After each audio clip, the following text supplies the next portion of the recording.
আসসালামু আলাইকুম।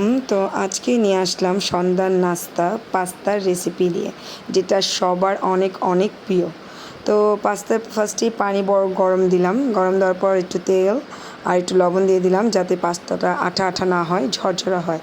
তারপর পানিটা গরম হওয়ার পর ওইটার মধ্যে আমি পাস্তাটা ঢেলে সিদ্ধ করে নিলাম। প্রায় 10 মিনিটের মতো সিদ্ধ করলাম, কারণ পাস্তাটা একটু লং টাইম নিয়ে সিদ্ধ করতে হয়।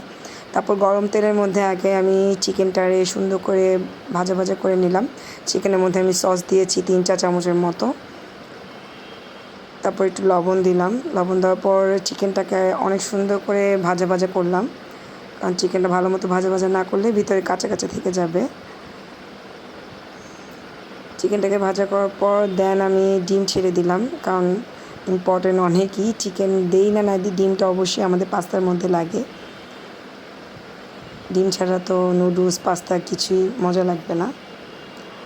তো ডিমটাকে এভাবে কুচি কুচি করে একদম করে নিলাম, ছোট ছোট করে। দেন এদিকে সবজি দিয়েছি হলো আমি আলু, গাজর একদম ভাজির মতো চিকন চিকন করে কেটে নিয়েছি।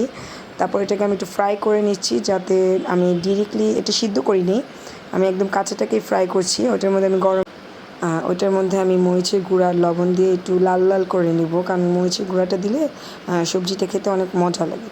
তারপর আমি এই যে এইভাবে করে পুরোপুরি ভাজা ভাজা করে নিলাম। দেন আমি কড়াইয়ের মধ্যে আপনার কাঁচামরিচ আর পেঁয়াজটাকে আগে ভাজা ভাজা করলাম, এর মধ্যে আমি গোলমরিচ দিলাম 1 চা চামচের মতো। তারপর টমেটো সস দিলাম প্রায় 3 চা চামচের মতো। দেন পেঁয়াজের সাথে ওইটাকে আমি সুন্দর করে মিক্স করে নিলাম। তারপর সয়া সস দিলাম আমি 2 চামচ।